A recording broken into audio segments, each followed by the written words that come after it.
அனைவருக்கும் வணக்கம். சௌமியாங்க கோயம்புத்தூர்லேருந்து. நாளைய தினம் மிகவும் கோலாகலமாக ரொம்ப ஆர்வமாக இந்தியாவில் மட்டும் இல்லாமல் உலக நாடுகள் அனைவரும் ரொம்ப ரொம்ப எதிர்பார்க்கக்கூடிய ஒரு விஷயம். 500 ஆண்டு காலம் போராட்டத்துக்கு அப்புறம் நாளைக்கு தான் ஒரு மிகப்பெரிய திருவிழா மாதிரி எல்லாரும் கொண்டாடுறதுக்கு ஏற்பாடு பண்ணிட்டு இருக்கோம்.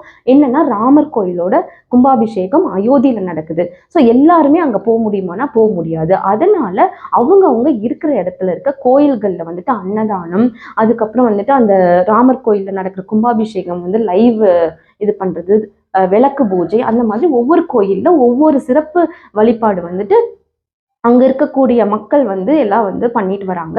இந்த டைம்ல திமுக அரசு மதசார்பற்ற அரசுன்னு சொல்லிட்டு இவங்க இன்னைக்கு சொல்லியிருக்காங்க, எந்த கோயில்களையும் ராமர் படத்தை வச்சுட்டு அன்னதானமோ இல்லை எந்த ஒரு சிறப்பு வழிபாடோ பண்ணக்கூடாது அப்படின்னு சொல்லிட்டு இவங்க சொல்லியிருக்காங்க. இதை எல்லா மக்களுக்கும் ரொம்ப அதிருப்தியா இருக்கு. எல்லாரும் வன்மையா இதை கண்டிக்கிறோம். ஏன்னா அவங்களோட விஷ் அது.